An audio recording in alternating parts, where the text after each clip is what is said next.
Hello and welcome to another CraftySniper's airsoft gun videos. Today I'm going to be reviewing the Tokyo Marui Mark 23 SOCOM, or the gun in the black case. Now, as you know, or as many of you know, last week I posted a question up stating which gun would you like to see me review next, and the Mark 23 won hands down. There was a few votes for the other guns and they will get their chance to be reviewed some other time. However, today's video, like I say, is going to be on the Mark 23. Now, first of all, I'd just like to say I actually picked this up second hand, which I think was second hand originally to the other guy, so this is, you know, quite an old gun now. And I managed to get it in the black case. Now, I don't know if you can actually buy these separate without the case and just buy the gun itself, but everywhere I do see them, and to be honest with you, that's not very many places due to the fact you can't buy these things, from Tokyo Marui anyway. They seem to be with the black case. So, I'll show you the black case a bit up close. I don't know whether you can actually see, it does say SOCOM Mark 23 Tokyo Marui Limited. It is actually a good quality case. Now, sometimes when you see guns that come with cases, the case is actually pretty terrible. This one serves all the purposes you need for holding your Tokyo Marui Mark 23. It's a very good case, hasn't broken yet. I've taken it out on quite a few events, and it does exactly what it needs to do. So let's not, concentrate too much on the case, because what you want to know is what's in the case. Now, I'll show you this up close, hopefully without anything falling out. As you can see, you have the gun, the suppressor, a magazine, and a load of BBs. Now, I should go through that in a bit more detail. We'll leave the gun till last. We'll start with the magazine. Let's face it, you ain't got a magazine, you ain't got a gun. This is the magazine that will actually come with your TM Mark 23. As a gas gun, it's a metal magazine with a metal base plate, and it feeds exactly the same like any other gas-powered handgun. You just pull the spring down, put your BBs in, put your spring back up again, put the magazine into the gun, where you go. If you've used another gas magazine before, these magazines, dead simple, won't need to have any instructions to pay attention to that. You have also a Tokyo Marui silencer built for the Mark 23. And it says on the side of it, US government and Tokyo Marui.co Limited. It's just the standard. I mean, I don't know if we can focus in on that, but there's a little bit of writing just here. Nothing of any great use. I don't know whether it's just copied off a real suppressor, but for the airsoft purposes, I'm not interested in the writing, I'm just interested in how this suppressor works, and also its materials. This one is actually made of metal, and it has a lot of very good foam inside, and the threading on this suppressor is really, really good. But we'll get on to the results of what this suppressor can do a bit later on in the video.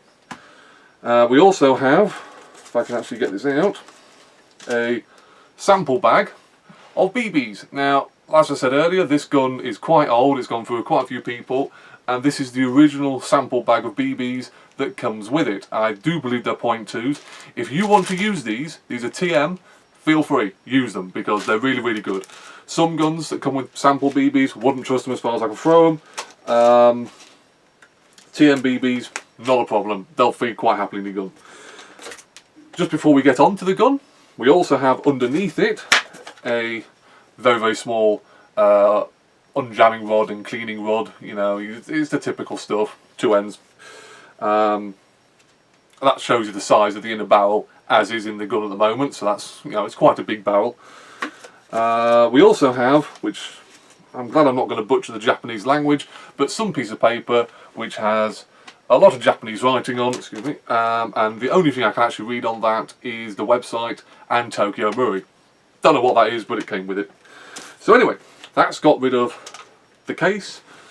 Get that down there. Let's concentrate on what we've all come to watch this video for, the gun.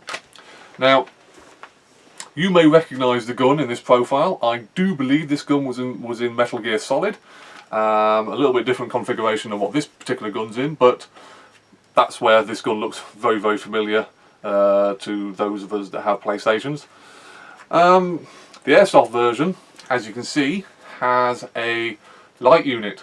That's what this big boxy thing here is.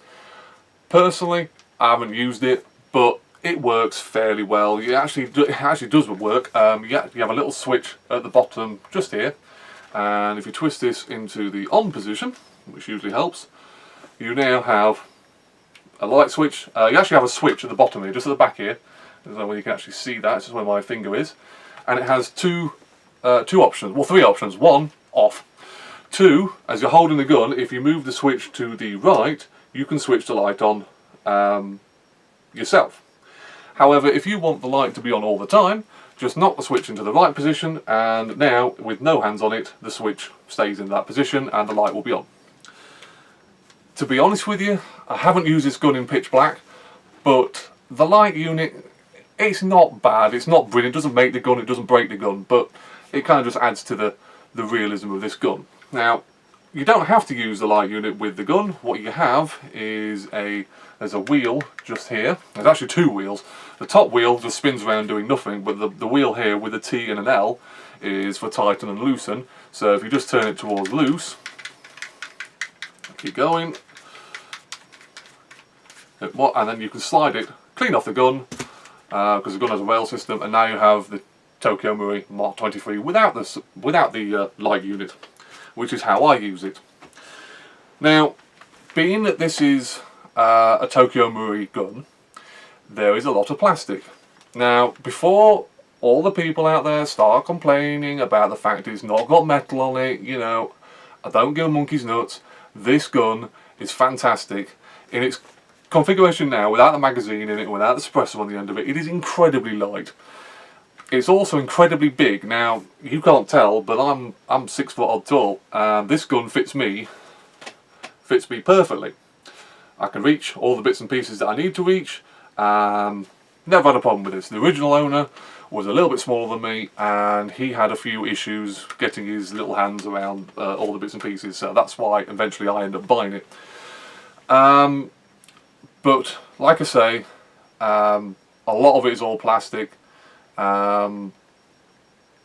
To be honest, I mean, there's very, very few pieces on this gun that's actually metal. It's hardly worth noting and hardly worth stating which ones they are, because it's hardly worth, you know, it's just not worth it.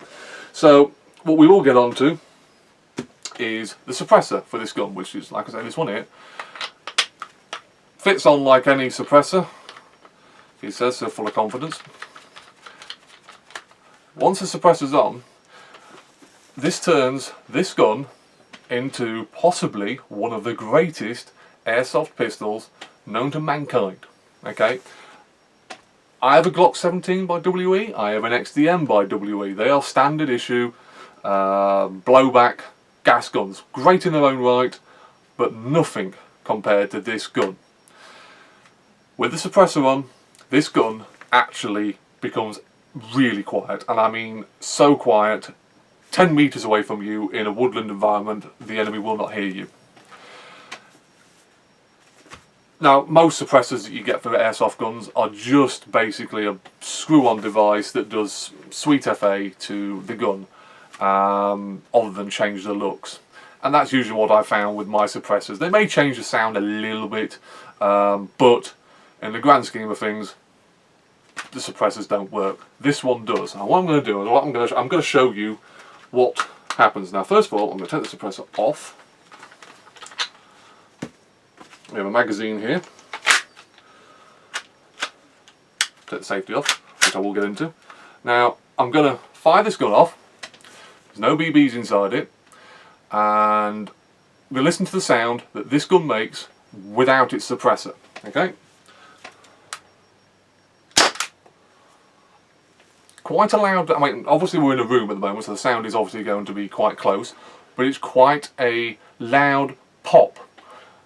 Obviously without the slide moving, because this is a non-blowback handgun, there's no sound from that.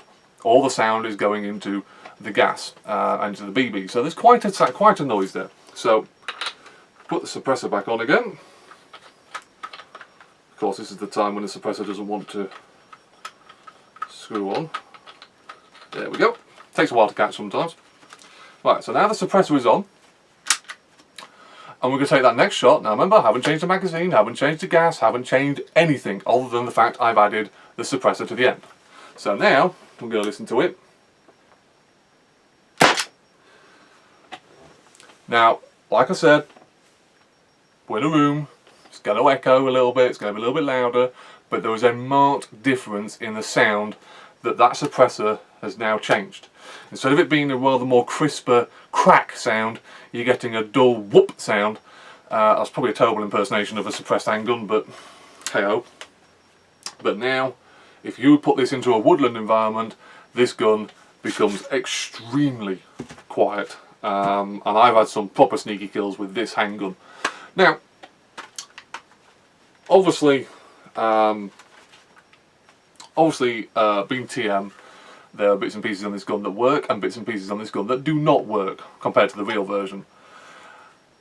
The safety for this gun is this piece right here, right by my finger. And in the lower position, the gun will fire if there was a magazine in it. In the raised position, the gun won't do nothing. That safety is actually quite a good safety because you can put your finger on it and still operate the gun. You don't have to, I mean, you're a bit hard putting it on, but taking it off, not a problem. So that safety is actually one of the few things that's actually metal on this gun, excluding the suppressor. Now what we're going to get on to next is, I think we're going to go with trademarks, because people like trademarks, some people like trademarks. I personally don't give a monkey's nuts. If they're on there and they're realistic, then woohoo, that's brilliant. However, if they're not, it doesn't make the gun fire any less or any better. But TM have done their utmost to put realistic trademarks on this gun. They've also put their own trademarks on, but on, I'm not sure if this is an injection port or whatever it is, but on the real gun, but there is Heckler & Koch Cal 45, just down here.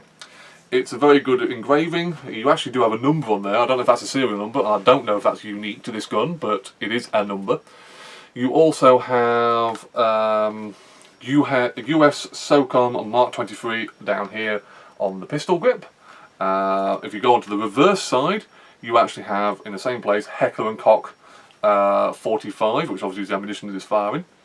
If you go to the slide across this side, you have Heckler & Koch, US Government, Cal 45 again. Okay, so that's up there.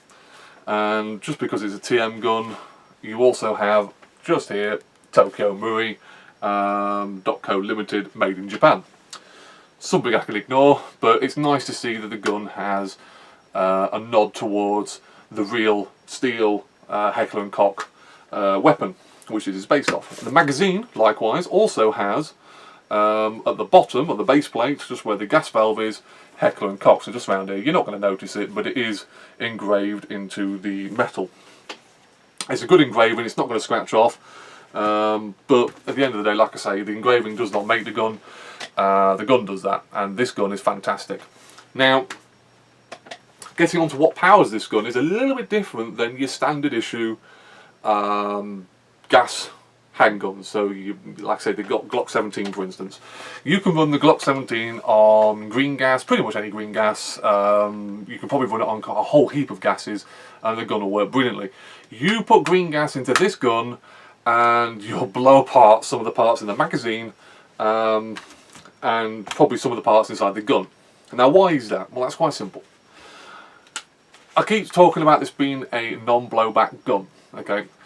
Glock 17, you fire it, the slide keeps moving backwards as you keep firing, and that loads another round in. The gas itself has to move this whole slide on the Glock 17 and draw another round in and fire it, so you get pretty low results in your FPS. This is a non-blowback gun, so this, even though this moves, I can manually move this, I can manually cock the weapon and draw a round into the chamber to fire. The gas does not affect this in the slightest. The gas is just there purely to fire the BB out the end of it. That makes this handgun more powerful than all the other, pretty much, I know of, green gas powered handguns. And that's why this gun is a long range handgun compared to other guns. It also has, like I say, a longer inner barrel, a great hop system with TM's great hop rubbers and all that. So you're reaching 40 plus meters with this gun. You don't particularly want to use .2 .2 ammunition. I actually use 2.5s in this gun, and I find it works just brilliantly with 2.5s. Now, what gas are you going to actually want to use? I'll get onto that as well. You actually want to use HFC 134A gas, or top gas. That gas is designed for non-blowback handguns, and will work brilliantly with it. Won't blow the seals inside the magazine, won't do any damage to your Mark 23. So like I said, green gas, you're going to get one of these guns, don't use green gas, it's not worth it. Get your HFC 134 gas, which I use, and it works fantastic. Standard rules apply to the gas. You know, if you're going to use it in cold, there is a chance it will vent, but if you keep the mags nice and warm, you'll get through a boatload of mags. Well, actually, this mag will go through a boatload of ammunition, I should say, on one fill of gas. I've actually got 4.5 mags out of one fill of gas, and that's purely because the gas is just being used to fire the BB. That's all it's being used. Doesn't have to use any other gas to operate any other part of the gun. That's why this gun is fantastic. Now, as I said earlier, the original owner of this gun, a little bit of a smaller guy, didn't particularly like the size of this gun. And couldn't really find a use for it other than, you know, just sat on the side of your leg there in the holster doing nothing. So what kind of use does this gun have? What do I use this gun for? Well, I use this gun as a secondary or last ditch weapon for my sniper recon role. Now, you might be wondering why I'd want to use a gun that's quite ludicrously large, but you've got to go back to the fact it's really quiet. I've been able to take out enemy targets with my sniper rifle and get away.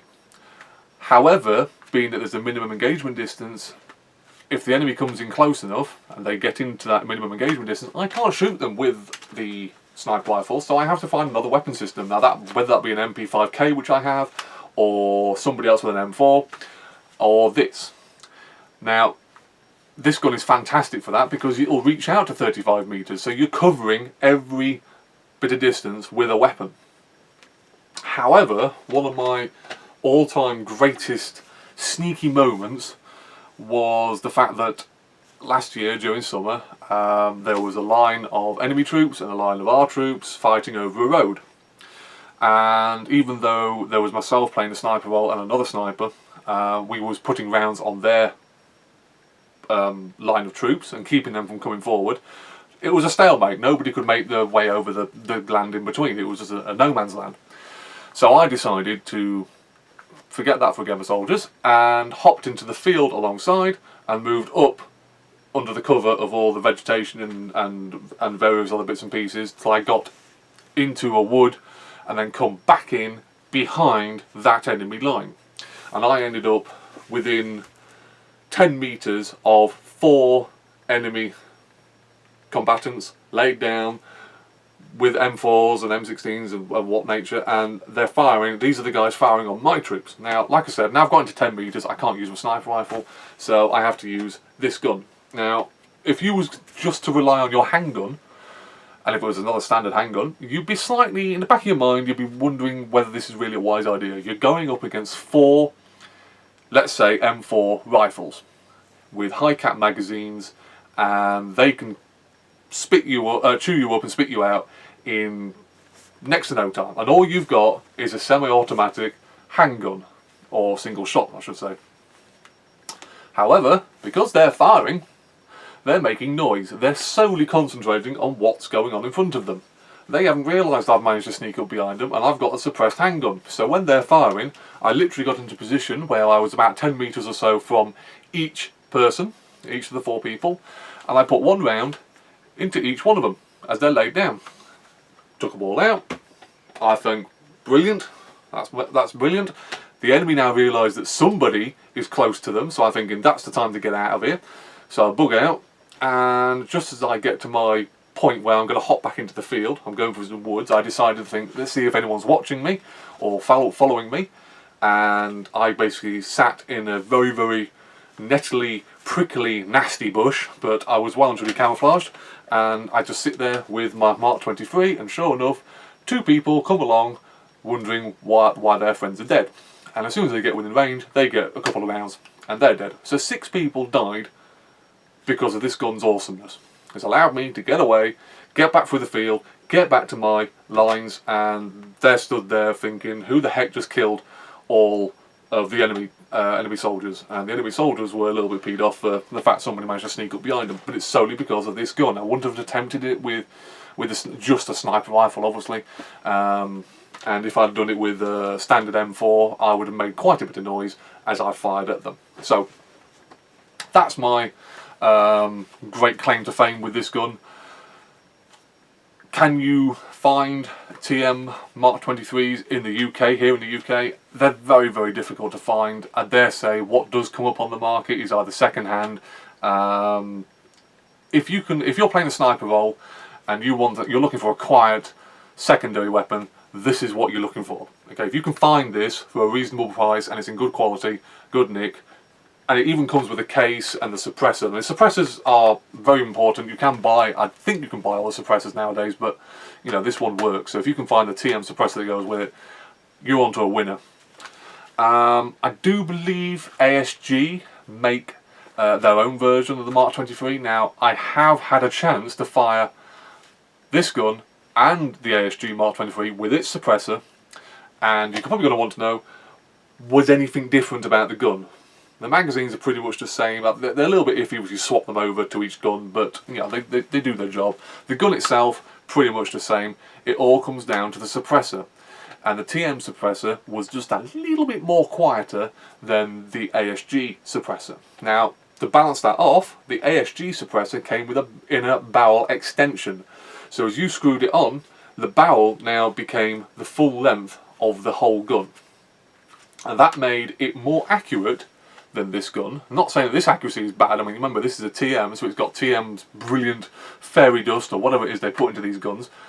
But it made the ASG accuracy-wise even on par with this TM. But the ASG is more readily available. I dare say you wouldn't really be in a bad position if you got that gun. Like I say, the TM's quite hard to come by, but the ASG is much more readily available. Still feeds off the same gas, still uses the same BBs, so to be honest, if you can get the TM, get it. If you got the ASG one, or you can get the ASG one, I would be happy with that as well. Now, what mods can you do with your TM Mark 23? Now, I have heard of quite a few mods. Obviously there's quite a few mods that people do to all their guns, but there's one mod that sticks out to this gun, and that is allowing you to put in a longer inner barrel. Now, this gun, with the suppressor on, will take a TM VSR G-Spec inner barrel. Now, I can't remember off the top of my head what the inner length of that barrel is, but in this configuration, with the suppressor on, that barrel will fit this gun. The hot rubber will fit it. It's just a straight swap, bang it in, away you go. You now have your TM with a very, very long inner barrel, making it incredibly accurate over incredible ranges for a pistol. And that's why most people have conned the phrase, I mean, we've all heard DMR, or Designated Marksman Rifle.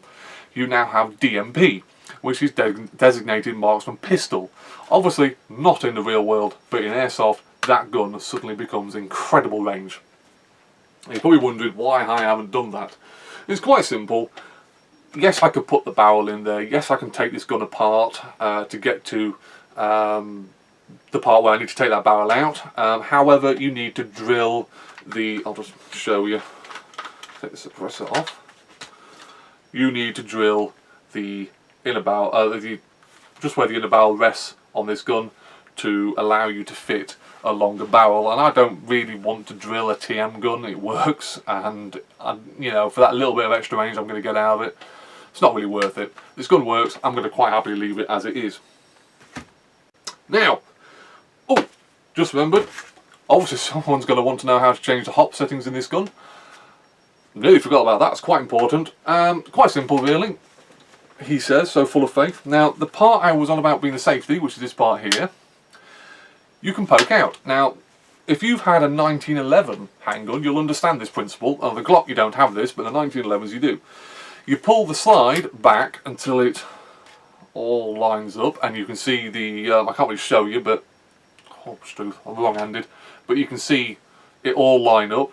And even though I can't do this with gloves on, I have a trusty pen, and you can poke this safety device out. You end up with this coming out, And now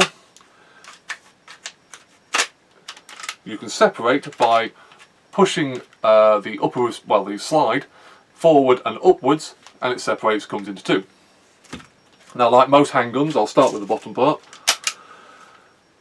You just have the firing mechanism and the cocking, and everything connected to the cocking handle. You know, there's nothing really great in here. You can obviously, when you clean it, you obviously take it apart to this level and start cleaning all the gunk and grime off it. However, you'll find all your bits and pieces you're interested in are here. Now, if you want to change, if you do want to do some drilling, you take all this stuff out, find the inner barrel, take it out, whack an inner barrel in, obviously drill this, and away you go.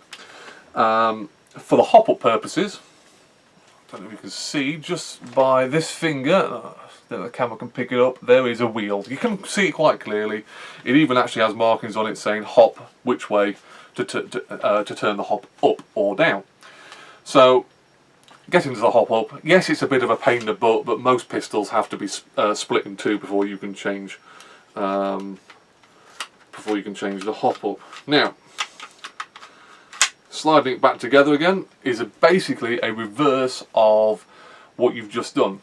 You line the pistol, you line the slide up a little bit ahead of the gun, and you slide it back in the reverse order of what you did taking it out, and then pull it back and line up again the bits and pieces so that everything lines up, and that allows you to put this safety catch back in, push it in all the way, and now you have a gun that works, and you have a safety that still works. So, taking it apart, if you use any other handgun, fairly simple. But to be honest with you, this gun, I haven't had to change any hop rubbers on this gun. I certainly won't change the inner barrel on it. All I would say is, because it's a gas gun, clean it regularly after every match. Take it apart and just clean all the bits and pieces. If you notice bits of plastic inside it, obviously something's gone wrong. But I haven't. This gun's been very faithful to me, so I've been quite lucky. Now, that was the review on the Tokyo Marui Mark 23. Let's see now. I am going to start doing some more reviews. I'm going to do the same kind of thing where I'll post up a list of guns and you have your choice to see which gun you want reviewed next. I also have a camera mounted to the top of my sniper rifle. I'm not sure whether this is going to work properly yet. I literally haven't had a chance to try it. However, next match I go to, if the weather's alright for sniping, I will give that a go and I'll see what the results of that is. However, I hope that does work because I love sniping and I want to share that, what I see in sniping, with you guys. So, that being said, as always, stay safe, don't do anything stupid, and that was CraftySniper doing a review, badly, of the Tokyo Marui Mark 23. Like I said, quite simple. If you can find a TM version, buy it. Awesome bit of kit.